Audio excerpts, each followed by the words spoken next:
Welcome to Colonie TV, the governmental educational channel for the town of Colonie.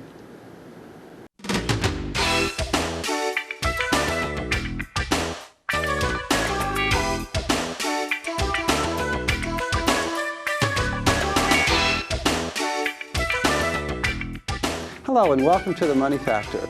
I'm Richard Naylor, your host. Today's guest is Dr. Tom Denham from Careers in Transition. We're going to be talking about how to research a job, and I want to welcome you back. Thank you for having me. It's great to be back. We've got a good topic today.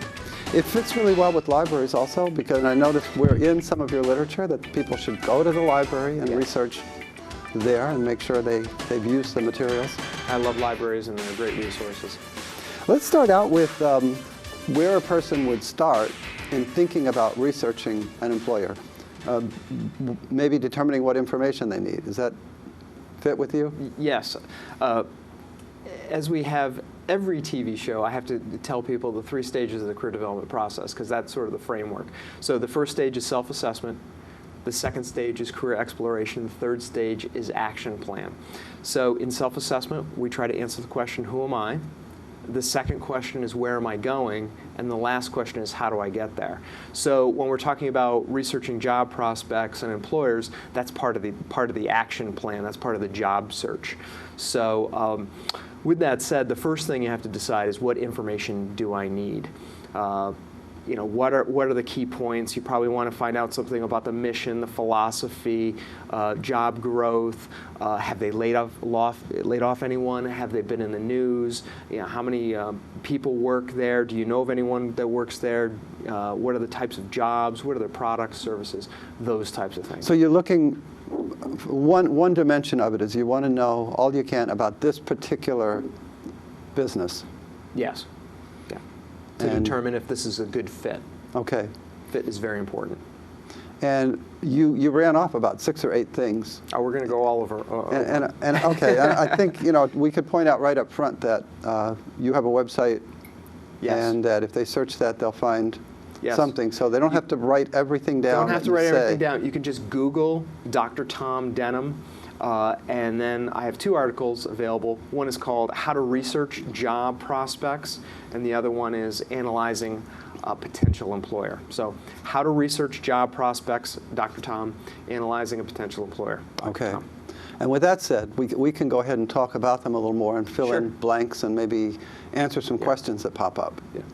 So, after you determine the information that you need, the second thing is you've got to get organized. So I try to put myself in the shoes of my clients. So what I would do is I would come up with a spreadsheet, and at the top of the spreadsheet, I would have the name of the company.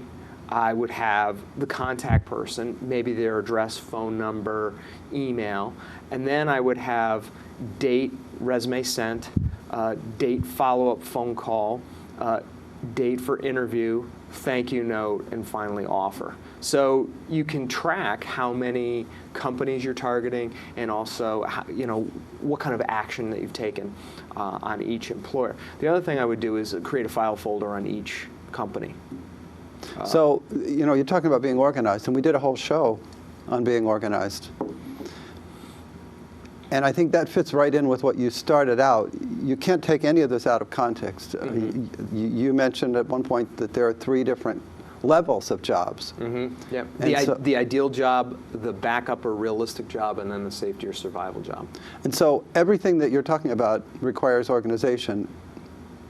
And that means you take the time to really make this, could we say, your job? It's a project. If you are unemployed, you better be spending 40 hours a week on this. If you are employed, it's really like a part-time job. You get out of it whatever you put into it. The problem is, when you are employed, the job search is often an afterthought. You're getting up in the morning, maybe you're exercising, you're going to work, you're giving your all at work, you come home, and you're shot. You don't have a lot It's hard. It's very hard. And with a family, it's It's harder. Yeah, and then you've got 2 kids, a dog, and a white picket fence, and a lawn that's grass is this high. That, and then you've got to go to Hannaford and CVS and the bank and the post office and all these other things. So that's one of the reasons why I went into this business, is because it is so challenging for people, and I wanted to help people through this process. If you're unemployed, you should not be going to the gym at 10 o'clock on a Tuesday morning, because if you actually had a job, you wouldn't be doing that. Don't be tempted to put in a load of laundry at 1 o'clock in the afternoon. Don't get involved in hobbies at 3:30 in the afternoon on a Wednesday, and don't get involved in painting the deck or house projects. This is not a sabbatical. You need to stay focused on that. And I think that's really important to point out, even as we go through various tidbits of how you ought to organize yourself and what you should be looking for, because I can just imagine that if you don't really keep the discipline, the best ideas are just going to be ideas. Right. Yeah, ideas come into their mind about different types of jobs. They don't write them down on Post-it notes. They don't write them in an Excel spreadsheet. And then all of a sudden, it's time to pick up your kids from school. And then there's this television show. And then you got to make dinner. And then you got to clean the toilets. And then there's all these different distractions. And then at the end of the day, the end of the week, you say, I'm either still stuck in this job or I'm still unemployed. I mean, one of the things that I want to stress on the program today is people need to network. Oftentimes, I have to tell my clients to double their networking efforts. They will call me up on the phone and they'll say, Dr. Tom, I'm still unemployed. And I'll say, well, how many cups of coffee have you bought for your contacts and connections? And they'll say, well, I know I need to do that. Well, that's why you're still unemployed. You're spending way too much time applying to jobs on the internet. I have clients that'll apply to 100 jobs on the internet, get 2 phone interviews, and then they'll start to begin to apply to another 100 jobs. And the definition of insanity, as you know, is doing the same thing over and over again and expecting different results. Whereas the best thing they got there were those 2 phone interviews, and they should be focusing a lot more on preparing so that when they do make that phone call, they'll be successful. That is and that true. That brings us back to... Right. But what I would say is that, after you've applied for 100 jobs and 98 of them haven't worked out, and you've been doing this online, you've got to go back to the tried and true method of networking. That was the main point. Yeah, absolutely, yeah. So staying organized. Maybe you need another part of the house to have your files in your job search area. So... Okay, so now important. We're getting you're organized. We're ready to go.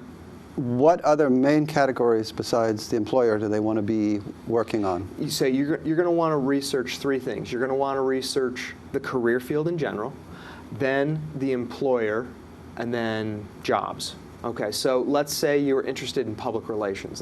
You would start off. You would say, well, you need 2 things. You need the career field, and then you need your geographic area. If you're a student, perhaps you can relocate. So you might be saying, I'm going to go into public relations, and I'm going to target Philadelphia, New York City, and Boston. Those are going to be my 3 target markets. So now what you can do is you can look for all the employers in that particular field in those target markets. You can create in Excel a spreadsheet of all of those, and then you can start to begin to research the particular jobs that those employers and that career field has to offer. You could even do some research in Google. You could say careers in public relations, and that will tell you different job titles that would fall underneath that. So that's also part of the career exploration stage, is kind of figuring out what these career fields have to offer. Okay, so you kind of know what companies are in that field, and you've looked in the area. You know what's open, what openings there are? So let's say you're in the capital region, you want to go into healthcare, or you want to work in a hospital setting. So you look at healthcare, and hospitals is one slice of healthcare, and then there's other opportunities. So you would write down a list of all the hospitals. And then, one thing you could do is, yes, you could go to their website and see the things that are available. But what I would also suggest is that you try to identify through your LinkedIn or your other contacts and connections, if you know of somebody that works there that you can buy a cup of coffee for. And now, in terms of research, you're looking for information from them. I'm looking for information. There's 3 ways to really determine whether this is going to be a good employer for you. One is to do internet research, go to the library, books, resources, things like that. So that's the reading and research. And that's kind of what you're expected to know, maybe, or, yes, or I mean, certainly you don't want to go into you you don't want to go into Albany Medical Center and say, what do you do here? Right. What is the mission of the hospital? Because that would certainly be on their website. So reading and research through online and print resources, number one. Number two is to go and talk to people who are either in those fields or that work at those institutions. And the other thing is to gain some kind of experience, either through volunteering or previous experience, so you know. Now, in terms of asking people questions, you managed to find somebody you may know them really well, and then you don't have a big problem, Sure. except you better ask them the right questions. What if you know them well enough to get them to help you, but not really well enough to assume a lot of time or anything else, and you're grateful to them because they're going to sit down and have a cup of coffee? How do you approach that person in terms of questions?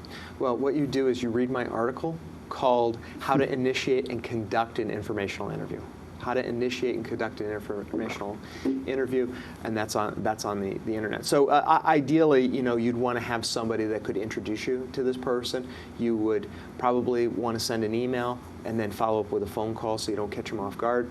And then you would want to request, a 30-minute, meeting or appointment with them at a time that's convenient for them. So that's and you're going in seeking advice and counsel. Right, you're not begging. Asking for a job. Right, because they may not be in a position for that, and therefore they won't want to talk to you because if they don't want to say no. Right. People are very busy, but what I've certainly found in the capital region is that people are enormously generous with their time. That's hard to believe. It is hard to believe. Maybe it's just my network, but I recently had a client who networked with somebody at Albany Med, and they had a fantastic meeting, and that is leading somewhere. I know with me, I've asked potential librarians, I've offered to have them come into my office and sit down and chat, knowing I have no position open, and just to give them some help. But it makes a huge difference to me how they approach me. Sure. And if they make it seem like I can do something for them, but not asking me for a job, then I feel much better, just like you're saying. Well, another way to, if somebody is approaching you for information, the way I look at it is, what can you give to this person, but how can you also build your circle of influence through this? Because you may need them someday, because this is a small community. Well, they may be a potential employee at some point. Could be a potential employee, or there might be something else. There might be a potential donor, or they could be some kind of resource to you. So I always look at people, there's this thing called the rule of 200. So when I'm looking at Richard Naylor, I'm looking at the other 200 people that are behind him that could be clients or opportunity for speaking engagement or something else. Right. So we have to be nice to everyone in the capital region, because we're all in LinkedIn together. Now, did we cover the three main things? I think we did two. Yes. Yeah. Okay, we got three? Okay, yeah. And then the next is to think in terms of three types of potential employers. So the number one would be the reach or the ideal employer. This is the company that you really, really, really want to work for. The second type of company is the middle company, and then the last one is the safety employer. So the ideal is the one that is most appealing to you, but it may be also the hardest to break into. The middle companies are probably places where you can get an interview, and then the safeties are ones that you're virtually guaranteed. And that works really well for the person out of work. The person that has a job, maybe the safety would not be as strong. They're really looking to move up. Right. Or maybe out of a difficult situation. Here's the situation. Let's say that you have a good job and you get laid off. What I find is that a lot of job seekers will strive for the ideal, and then they'll start to run out of money, and then they just go down to Lowe's. They're down to like Walmart down here, or working fast food. Right. There was like nothing in between. It's almost like they wasted their time up here. They banged their head too much up here and didn't come up with a backup. So it's very important to sort of identify what these employers are. And probably as you go along through this, if you find a medium one that has a ladder, a possible ladder to get to the type of job you want. Right, well, that's a good point. Even if you have a safety or survival job, the goal is to stabilize yourself economically, but then get clarity on what the ideal and the backup jobs are. And most people don't do that. They get into a dead-end job and they just feel stuck, and then they don't know the types of jobs that they should be working toward. And keeping in mind what you said, that it takes a lot of effort, it takes a lot of focus to do a good job search. And if you're exhausted after a full day's work, but you hate your job, you might want to look at a job that is a parallel or even slightly down so that it would give you a platform to work from.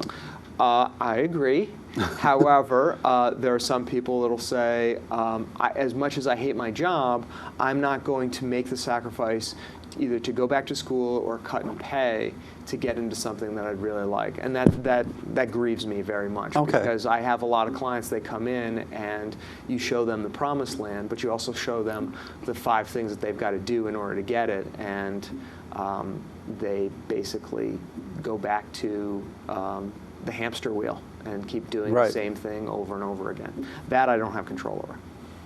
Okay, so let's go back to actual research. Okay, sounds good. Let's start over where you start. Well, you know, for me, let's say I do want to work at Albany Med. I would certainly go in and do a Google search, and there would be certain things that I would want to find out about them. I would want to find out about the organization, the vision, the goals, what's happened in the last 5 years. I know Albany Med is adding a lot of employees. They've had a lot of construction. What are their financials like? Are they hiring a lot of people? Are they hiring a lot of people? What types of people are they hiring for? You know, the other thing that I think is important is, what is the best size organization for you? Albany Med has 7,000 employees. That's great. Maybe a smaller organization of 100 or 50 is better for you. There's only so many Albany Meds in the capital region. We are not a corporate center. You know, we have Global Foundries, we have General Electric, we have Pitney Bowes, but we don't have a lot of organizations that have 2,000 employees or more. Right. So most of the companies around here have less than 100 employees. Which is not a bad thing. Not a bad thing, but they're harder to find, too. Okay. And I guess being a librarian, I realize that a public company has to publish all this detailed information and at least talk about what they're planning to do, whereas a private company can be very difficult to research in terms of details inside.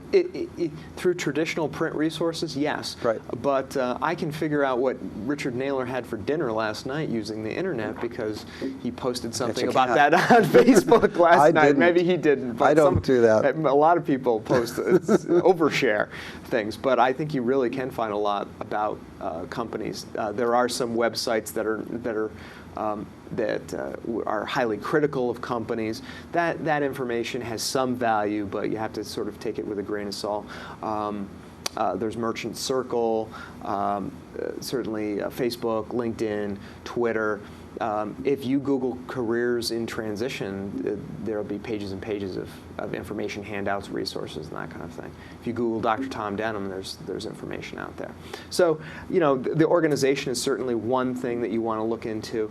The management team, what kind of boss are you going to have? What kind of leadership style works best for you? Get clarity on that. How do they have a lot of turnover? Right. Look at the employees. What's the work atmosphere like? Do people like working there?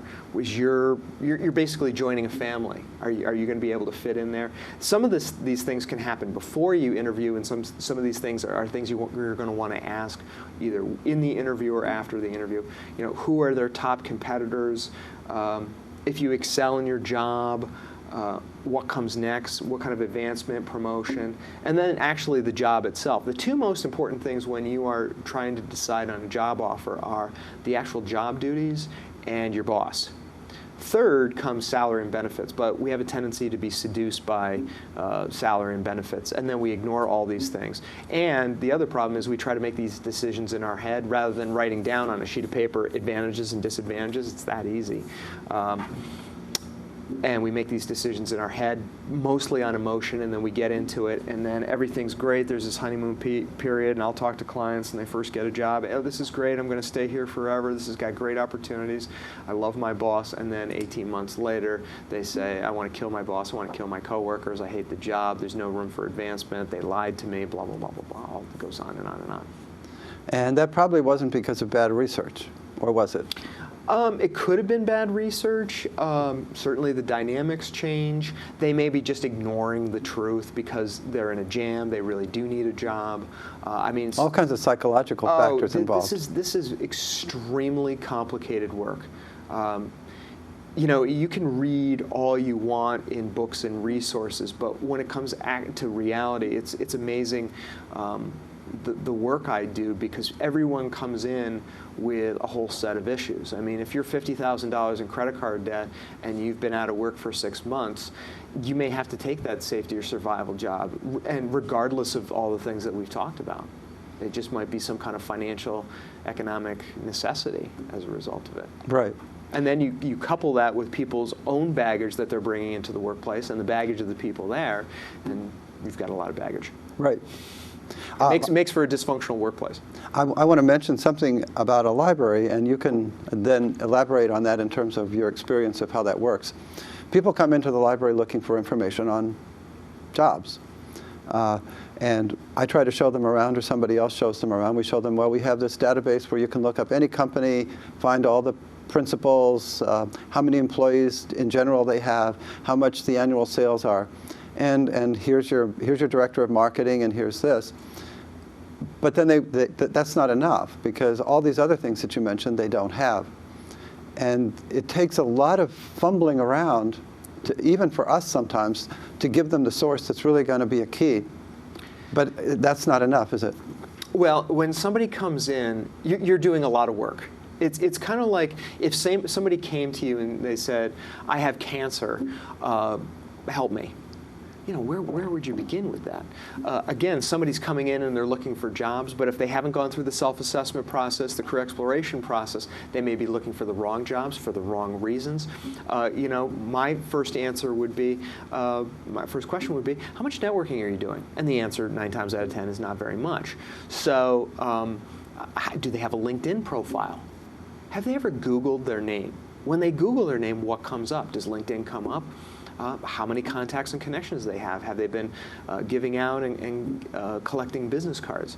So I think the work that you do is honorable, but once you start peeling back the layers, there's more and more layers. Even just and we don't have time for that. You don't have time for that. You're not a trained career counselor, and you have other things to do. So once you start peeling back the layers, you realize there's a resume problem, there's a cover letter problem, there's a dress problem, there is an interview problem, there's goal setting problems, there's alcohol problems, there's all kinds of other things that wind up. It's not like somebody saying, could I have the new novel that's on the New York Times bestseller? No, that's the easy ones. Yeah. Yeah. So you're really operating like a career center. Well, what we do also is we know that we can't do everything. And so we know that you're out there. We know that SCORE is out there, where if somebody wants to start a new business, that's different. And we'll send them there because it's free counseling. And so we always try to refer people secondarily, but we like to let them know what's here. Right. You know, you're providing a resource here. The key is that most people try to do their job search on their own. And that is a career-limiting move, a CLM. You do not want to do that. And when you're laid off, you're downsized, you have this tendency to go inward, especially if you've been downsized and perhaps your spouse is working and you're alone in the house. The house, when you're working, is a sanctuary. You can't wait to get home at the end of the day. But if you're downsized, you're at home, it's house arrest. So it's very important to get out, talk to people, buy people cups of coffee. But again, they come to the library. One, that's good because they're going to be around people and they're talking to you. But again, my concern is that people go inward on this project, and certainly you have to do that a little bit because research is, is an inward activity. But the key to me balance is how are you balancing your research with meeting people and building your LinkedIn connections and getting other people to do your job search for you? Do you have other people that are your job search agents? 9 times out of 10, and you ask, no. Right. They are on their own. They feel like they've been cut off, and this is something that they're either embarrassed or shamed about, and they just have to do it on their own anyway. Well, a lot of times we have to help people because they ask us for something specific. I need to put my resume on this job site. Well, that's a very small part of the whole story as you're giving it. And it's kind of tricky. It's not our place to say, well, you're putting in a lot of resumes, but from what I've heard from Dr. Tom, this is not a very good way to find a job, especially if you've tried it a while and it's not succeeded. Being an intelligent person as you are, I think you can see yellow flags and red flags all the time. I mean, if you're helping somebody with somebody says, "Help me put this resume online," you start to help them put it online, which is probably not what you have time for. But then you look at the resume, and the resume is a total mess. Right. So you're thinking in the back of your head, before you put it online, you really need to go have it revised. And then they say, "Oh yeah, and I need help with a cover letter too. Could you write it for me? Could you write it for me?" Or yeah, and then you get this waft of body odor, and you realize that they're disheveled. They haven't We step back and we step back. Yes, and then you realize They say, "I need to put this on the internet. What sites do you recommend?" And of course, you don't know what sites. We don't do that. We don't do that. You don't know what sites to recommend. And then you might get seduced into trying to advise them, and then you say, "Well, what kinds of jobs are you looking for?" And they say, "Well, I'm not really sure." And so it's kind of like coming to the library and saying, "I really want to read, Richard, but I have no idea what kind of book I want." That would be easier, actually. That would be easier. Okay. That would be I'm easier. sure maybe you get those questions all the time. I mean, I get those questions, like I don't know what I want to be when I grow up, and I have a process to do that. Right, we have a process. You have a process, I guess. Right. Let's go through. God bless you. Let's go through some of the sources of research.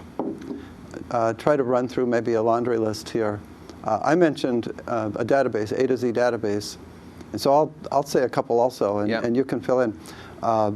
There's also a lot of New York periodicals that people don't think about. Mm-hmm. And so they're not going to necessarily be in the New York Times, but they might be in the Capital District Business Review, or they might be in the Colonie Spotlight.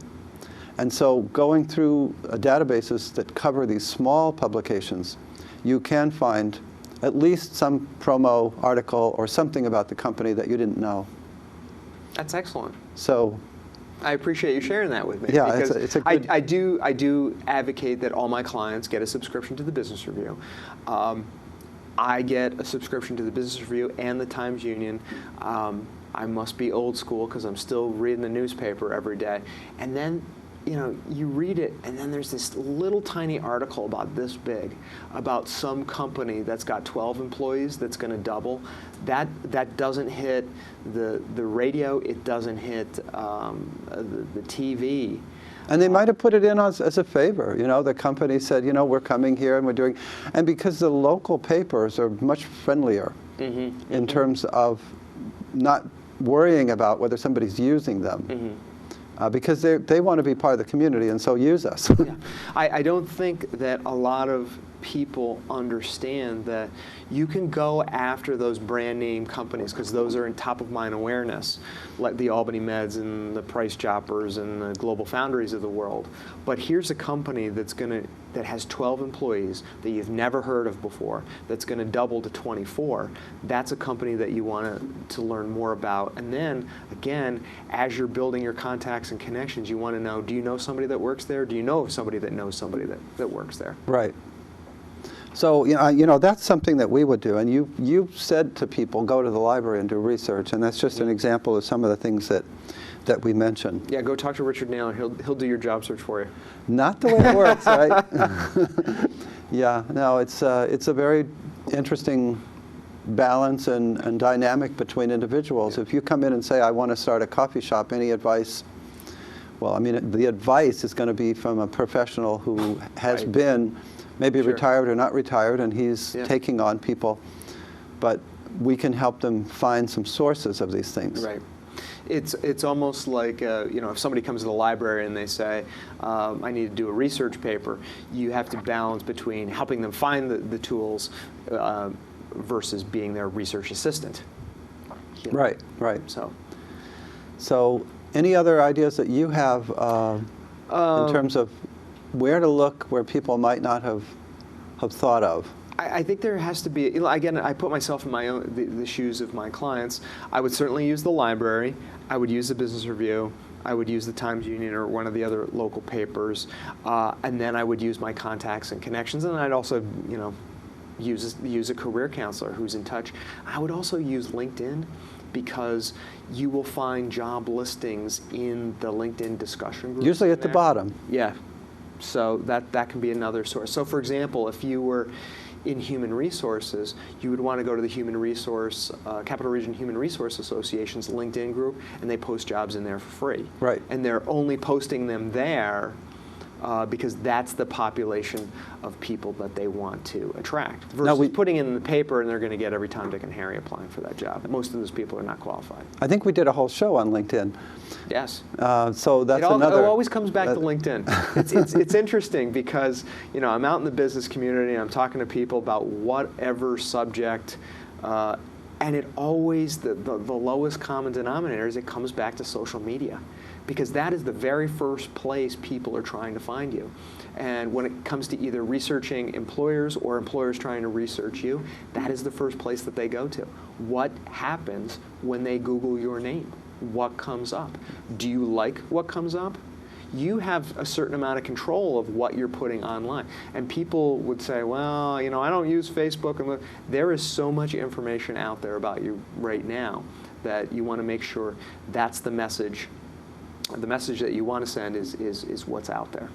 There's so many people right now. I was at a workshop in New York the day before yesterday, and one of the things that came up was big data, which is what companies like Amazon have, I won't say perfected, but they're so far beyond what we think is possible in projecting, where you go on a website and suddenly the pair of shoes that you had been looking at 3 days ago are advertised on the right side. Yeah. So everybody out there who's trying to sell us things already is understanding how we're thinking and what we're doing, and they're trying to predict how to manipulate us. That's right. I mean, I don't even have to go on these websites. I go into my Yahoo email, and at the top there's a masthead up there, and it's talking about rock climbing shoes. So I guess what we're saying is, when you're using the internet and you're looking for a job, you should really be thinking about how I can project what I want them to see. That's exactly right. Am I projecting the online image that I want? And forget about making friends or being looked at as a wonderful skier. If skiing might help your job thing, if it looks like you're a very sophisticated skier or you look like somebody they'd want to hire, that's good. But if it looks like a jerk. Well, and the other thing is, especially with LinkedIn, which is the world's largest professional network, when you apply for a job, they look at your resume and they will Google you. If they say they're not going to Google you, they're lying. They will. I mean, it's against our company policy. They'll go and do it at home. They want to know more information about you. And when they go to LinkedIn and they don't see a picture and they see 3 connections and it's 10% filled out, you're sending the message that I'm not keeping up with current technology, this is not important to me, and you're missing an opportunity, because the other person that you're competing against in that job interview is going to have a picture, 500 plus connections, recommendations, endorsement. descriptions about their education, their experience, volunteer causes they support, a little cover letter in there, and and you're sending a different message by doing it that way. And I guess let's look at one last thing. We're getting close to the end here. When somebody interviews you, now you've gotten to that point. All this research is about getting to the point where you actually can be offered a job. They're going to be having some expectations of what they want. So isn't that kind of like the key? That would be the keystone. If you walk in and you say something interesting that makes you part of a solution, wouldn't that be nice? Employers are hiring you to help them make more money, help them be more efficient, help them grow their products or services, and in exchange they give you money for that. So you have to be solution focused.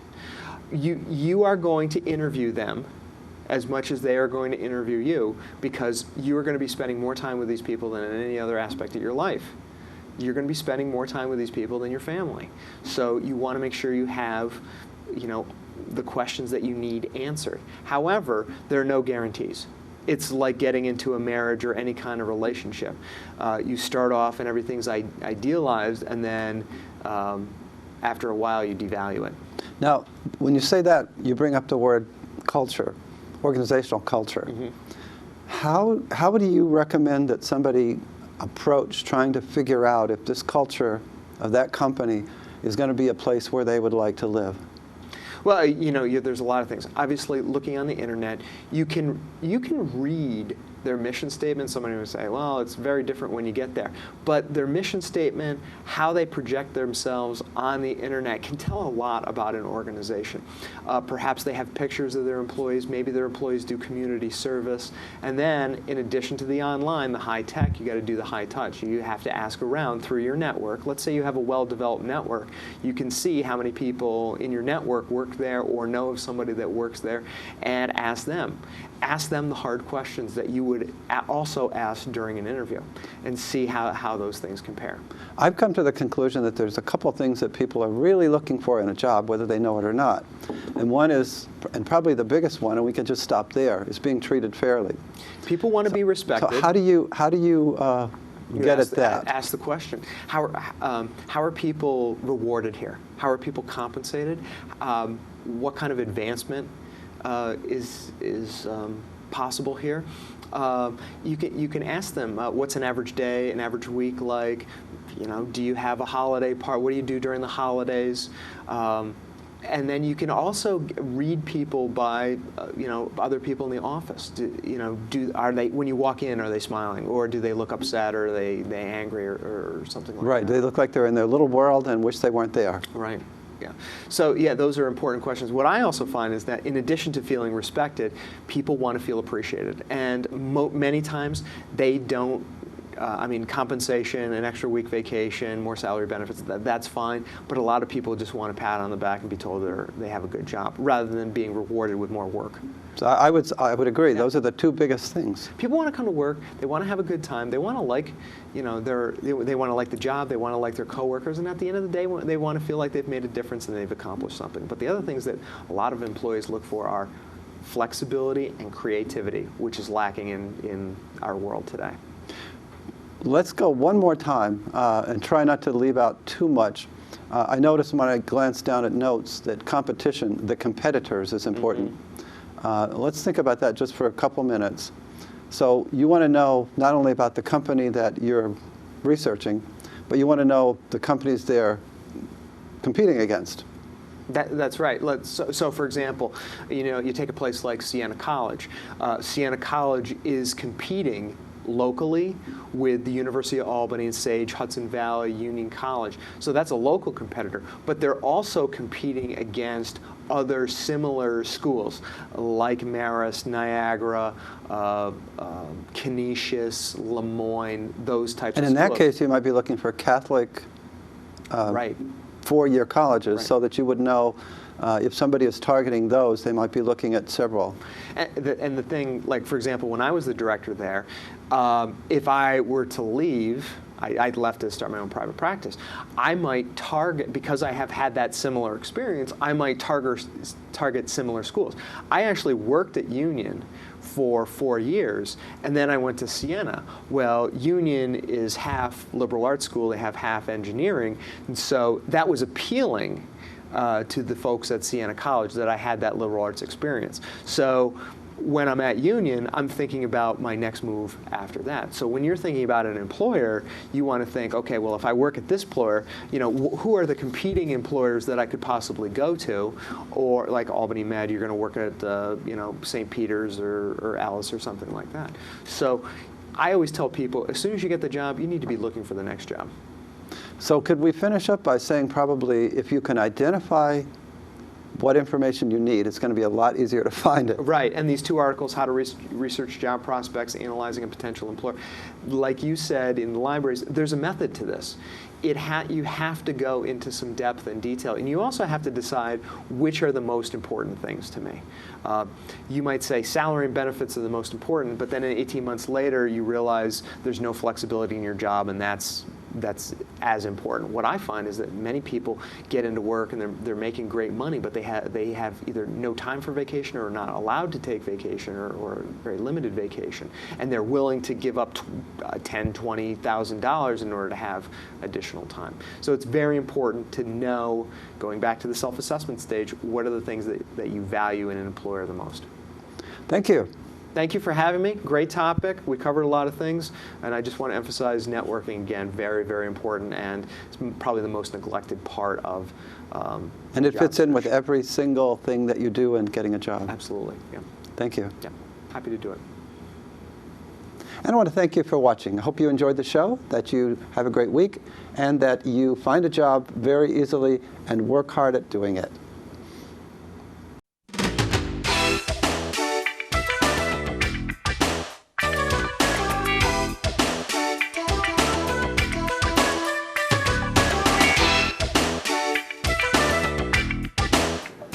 Welcome to Colonie TV, the governmental educational channel for the town of Colonie.